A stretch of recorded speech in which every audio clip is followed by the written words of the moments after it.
Engrossed Senate Bill 388, requiring public elementary and secondary school make Aiken Bible available to certain classrooms. Third reading of the bill. Questions on passage of the bill? Senator from Mason. Thank you, Mr. President. This bill requires public elementary or secondary schools to make the Aiken Bible available to all 4th grade, 8th grade, and 10th grade social studies classrooms, subject to private donations being available for this purpose. No public funds can be used. The bill also declares that public charter schools are subject to this requirement. Mr. President, we had a lot of discussion on this yesterday when an amendment was offered from my friend from Cabell County, but I hope we answered a lot of those questions that people may have. But if anybody has any further questions, I'm happy to answer them. However, I do reserve the right to close. Thank you. Questions on the passage of the bill? Is there a discussion? Senator from Cabell. Thank you, Mr. President. Will the Education Chair yield us some questions? Well, Chair yields. Yes. Thank you. And I really enjoyed our candid discussion yesterday. I always enjoy our discussions, Senator. Well, I can't say that. Okay. Usually I do. We're on a different focus for me today. I've got the Bible. Nobody needs the Bible more than a sinner, so I've got it. I've spent some time with it, and I understand the prelude to it, which gives us the background on the American Revolution. I went to 12 years of Catholic education where we studied the religion, the principles of my faith and other faiths for 12 years. So I'm not opposed to studying the Bible. My siblings, 3 or 4 of my siblings, have read the Bible already today, I guarantee it, and studied it, reflected on it. But I'm asking you, this bill has 3 sentences in it, is that right? Well, it's yes. I mean, I can look real quick and see if it's 3 sentences. I know it's 7 lines long. It's 3 sentences. Very short. 3 sentences. And it's really only the 3rd bill we're running this session for passage, right? I guess so. I haven't kept count, but Well, we've had 2 earlier. This is number 3. Okay. So we're getting this thing out as fast as it can go out of the Senate, right? Well, actually, if you want some context on that, I don't know if you've been in my office lately, but there's a whiteboard in my office up in the Education Suite.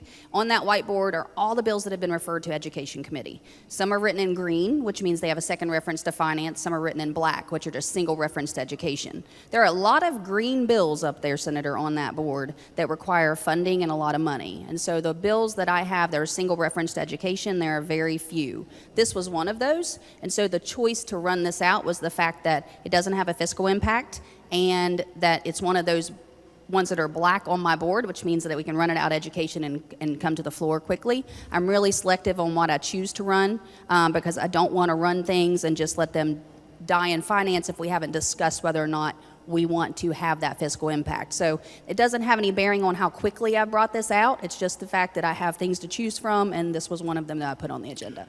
So can we agree that this book is going to be in every classroom, in every middle school, elementary school, and high school in West Virginia if the donations come in? It'll be in every 4th grade, 8th grade, and 10th grade U.S. history classrooms, yes. I'll ask you again. Can we agree that it's going to be in every middle school if the donations come in? Every middle school, every elementary school, and every high school in West Virginia?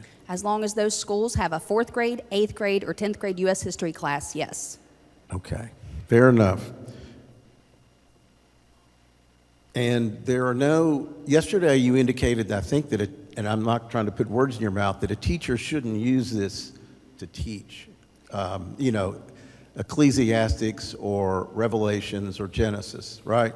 Did you say that? What my language, I don't know exactly what I said yesterday, but I will tell you what this bill does when I was discussing pertaining to this bill. The bill does not say a teacher must use that to teach. It says that it is made available to students as a resource. Okay, I'm going to ask, we can be here all day, just ask you, that was a can. great answer. I'm stubborn. There's nothing in the 3 sentences of this bill that prohibits any teacher from teaching the Bible out of this text. Am I right or wrong? There is nothing in the bill that prohibits or encourages or states that it is okay. Yes. And this book, the Bible, this particular Bible,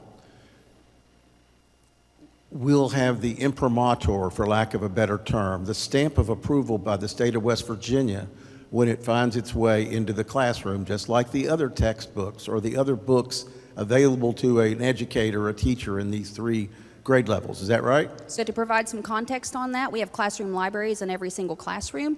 There are books in those libraries that do not have a stamp of approval, so to speak, of that term that you're using.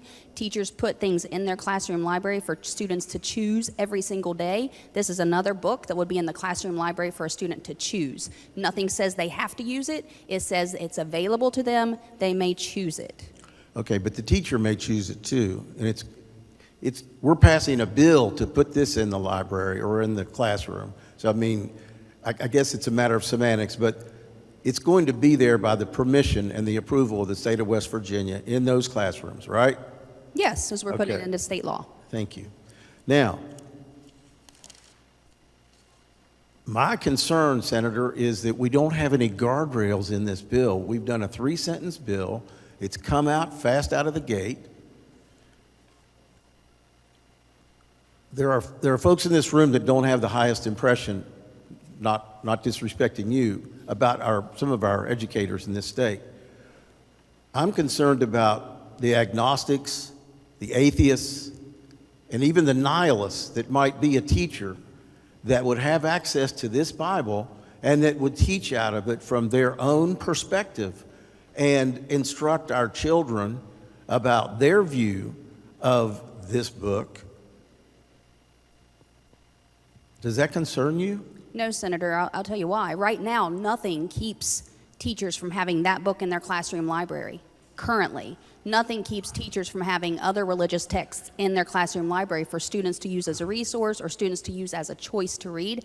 Nothing keeps those books out of classroom libraries right now. So if you have that concern with us passing this 3-sentence yes. bill, you should already have that concern because it's already allowed to be in classroom libraries. There is nothing that says you can't have this book in your library. This bill only says that we want it to be in 4th grade, 8th grade, and 10th grade classrooms because it aligns with the content standards and it has proven to be historical and it will advance or enhance the learning of the students. But you expect there to be some instruction from this book in those classrooms, don't you?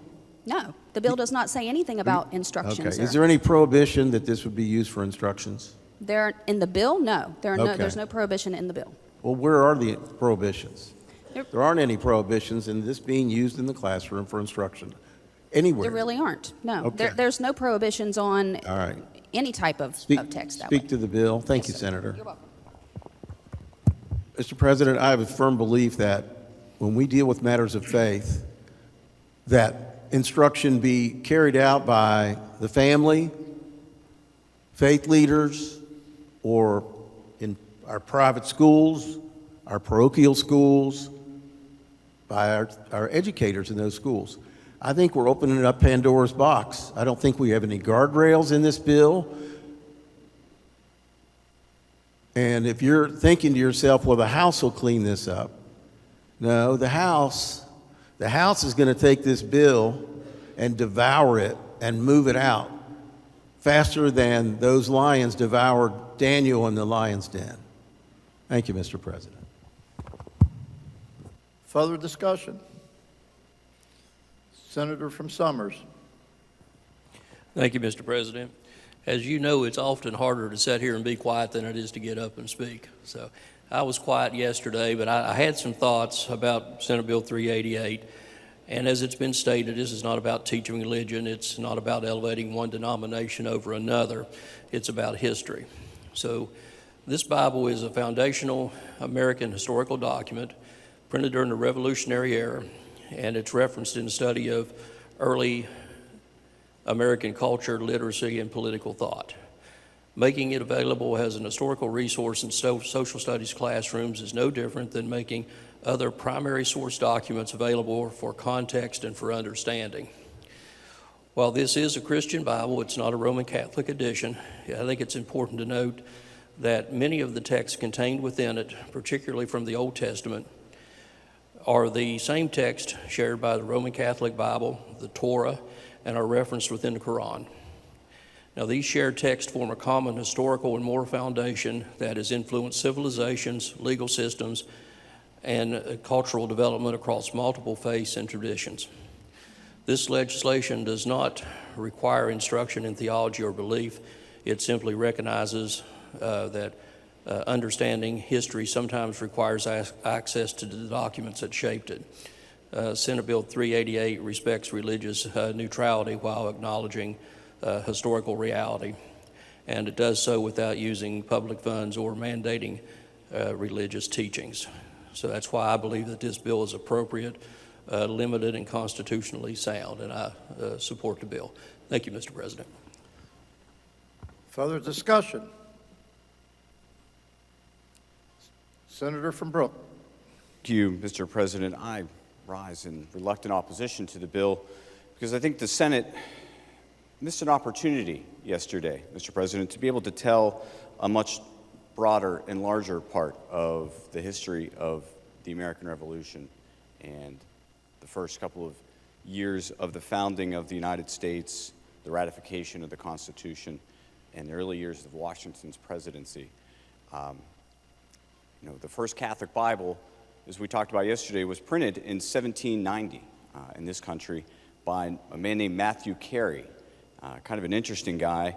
He was born in Ireland, had to flee that nation because of some things that he printed there that were against Parliament, and fled to France, where he became a friend and apprentice to Benjamin Franklin and the Marquis de Lafayette.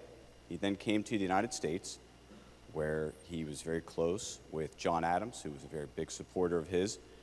And so he endeavored to print the first Catholic Bible along with John Carroll, who was the first bishop ever here in the United States of America.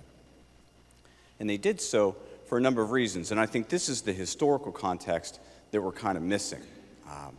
And I think that this would be a great kind of tale to tell in the schools and a great lesson. In the early years of America, there was a butting of the heads, so to speak, between Protestantism and Catholicism. And so the Catholic Bible and what Carey was doing was an attempt to kind of bridge that divide. There were attempts to limit people. They thought that Catholics couldn't read, and so printing the Bible was their way, in part, of proving that Catholics could read. Because at the time, in the Commonwealth of Pennsylvania, you needed to have a knowledge of religion and divine inspiration to be able to run for public office. And so that was a way that Catholics could prove that they had that they could run for office in Pennsylvania. But it was an attempt to bridge that divide and show that the nation could live with Protestants and Catholics together.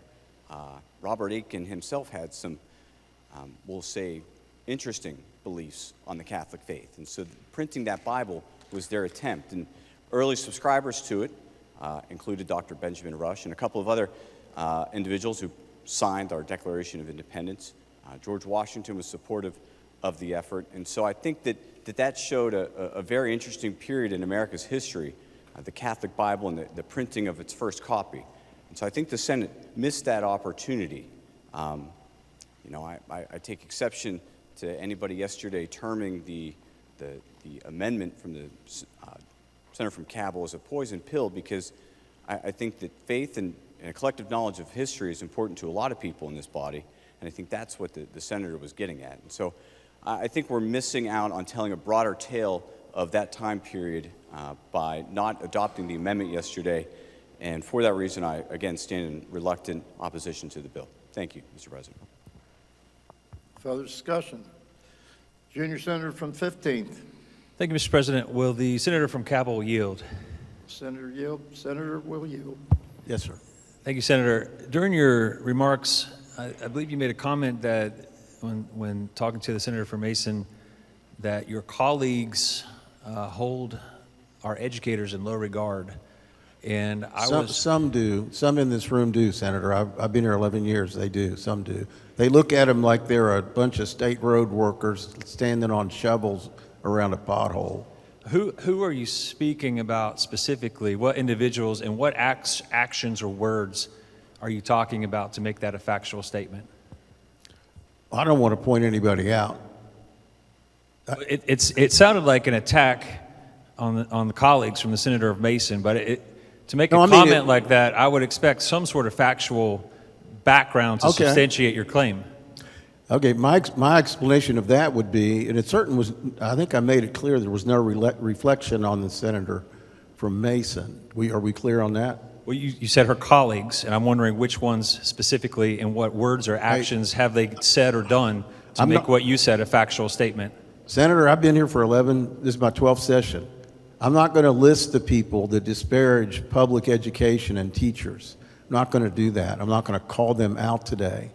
What people have disparaged, what specific individuals have disparaged public educators, and what words or actions did they say specifically to make what you said a factual statement? I'm not on trial, sir. I'm not going to out people that don't have very much confidence in our public educators. So I think you're not able to provide any facts I'm able for to. your allegation? I choose not to, sir. I choose not to embarrass anybody. Yeah. Well, Senator, I was surprised by your comment because I'm a strong supporter of our educators. I Well, think what- that Hold on. Sorry, state your point. Mr. President, it seems like the junior senator from the 15th is trying to goad the senator from Cabell into violating the rules of the Senate as far as trying to disparage anybody in this body, whereas the senator from Cabell, I think, was making an opinion known. And so that would be my point of order. Point taken. Senator. I was surprised. Senator, it is the rules of the Senate that we do not address individuals. Well, thank you, Senator, for yielding. Certainly, personally, I support our educators 100%. I think they've got one of the most difficult jobs in the state. And I'll speak in support of the bill. I think that we need to train and teach our young people about the history of our country. And the facts related to the history of our country are that large percentages of our legal system are founded on the Bible. So if you look at our tort law, it closely parallels tort law that we find in the Bible. If you look at our criminal law, it closely parallels criminal law that we found in the Bible. This isn't a religious argument, this is a historical fact. And if our young people in West Virginia and our country are ignorant of the biblical foundations for our society and for Western civilization in general, then we risk losing the liberties that we all hold so dear. Thank you, Mr. President. Further discussion for our Senator from Cabell. Senator, 15th yield. Senator Yield. Senator, you've looked at I bet you've got one with your name on it, the Aiken Bible. You have it? Is that right? I received one, yes. Have you looked at it? I have not read it. I'll represent to you there are 19 pages that have to do with the American Revolution, okay? So we've got that, and we have the rest of the book, which is the Old Testament and the New Testament. So am I right that you're advocating that this Old Testament, New Testament be taught in the public schools? Is that what you were saying? I'm advocating for the parameters of the bill that's before us now. So when I You I understood you a minute ago to say that this needs to be taught, were you talking about that first 19 pages, or were you talking about the Well, Old Testament and the New Testament? You're taking my words out of context. That's not what I said. What did you say? I said that we need to teach based upon biblical truth. Okay, thank you. Further discussion before I recognize the Senator from Mason to close. Senator from Mason. Thank you, Mr. President. I bet you've never been so happy to see me stand up and ready to close as You today. are correct. All right, I appreciate that. So as much as I've enjoyed this debate, I am always amazed at how the media, the public, and members of this body can misinterpret, misconstrue, and misunderstand a bill that is 3 sentences, 7 lines. It amazes me. So bear with me, please. So I know a lot of us, including me, have read comments on social media under news articles that have posted about this bill with titles that bait people to have arguments like we've seen on the floor here today, or worse. We're also receiving emails about the bill citing the phrase, separation of church and state. So I'd like to close by providing a little bit of history on where people believe this may have came from. So the First Amendment has 2 important rules about religion. First, the government cannot create an official national religion. And second, the government cannot stop people from practicing their religion. These rules were meant to protect our freedoms, not to remove religion from public life or schools. And learning about religion as part of history or education is allowed as long as no one is forced to believe or to practice it.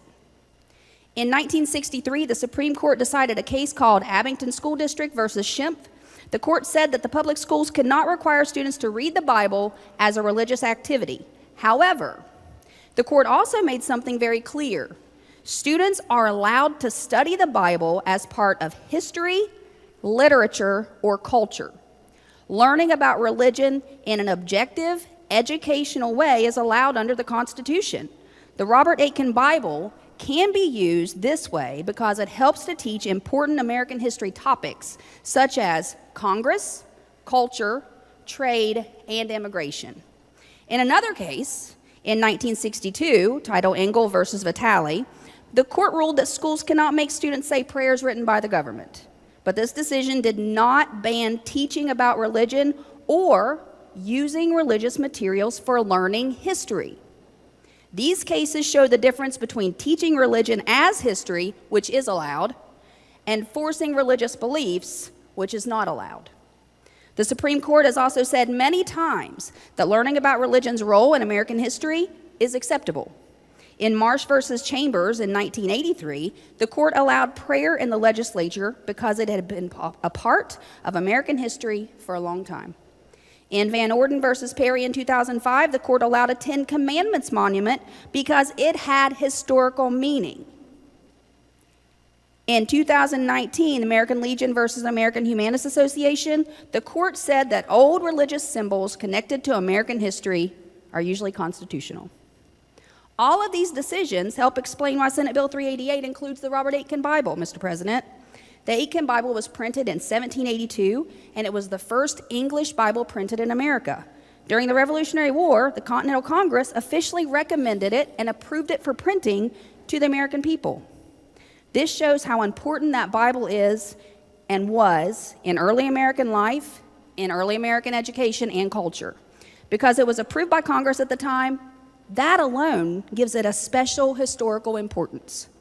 When teachers use the Aitken Bible in class as a historical object or resource, it's similar to using other documents from the founding of America, like the Declaration of Independence or speeches by George Washington or Abraham Lincoln.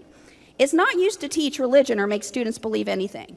Instead, it helps students understand what ideas and values were important when this country was formed. The Supreme Court has said that teaching about religion in a fair and educational way is allowed. Senate Bill 388 follows those rules. It doesn't force religious practices or beliefs on anyone. It simply gives students another resource to understand American history fully and honestly. And for these reasons, Senate Bill 388 doesn't violate that separation of church and state that we're hearing so much about in the media and in social media and also in this building. It reflects the Constitution's original meaning, reflects the Supreme Court precedent, and reflects the historical reality of the founding of our nation. Mr. President, I also have with me some of the content standards for 4th grade, 8th grade, and 10th grade social studies. And I'll just read some various ones really quickly. In 4th grade, here are some content standards that this Bible would be as a resource for. 4th grade history, demonstrate an understanding of the various factors that influenced the founding of the original colonies. Demonstrate an understanding of conflict between the American colonies and England during the Revolutionary War. Demonstrate and understand or trace the beginnings of America as a nation and the establishment of the new government.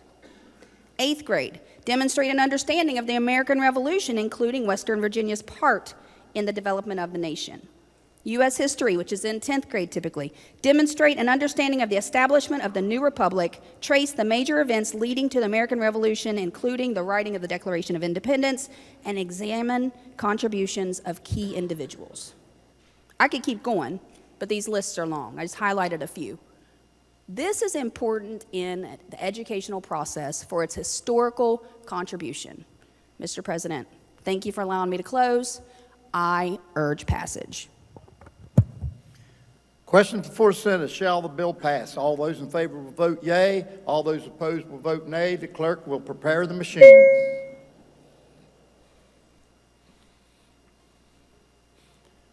Has every member voted? Has every member voted? If so, clerk close the machine, ascertain results. On this question, 30 yeas, 4 nays, 0 absent, not voting. More than the majority of those present and voting have voted in the affirmative. I declare the bill passed. The clerk will communicate the action of the Senate to the House.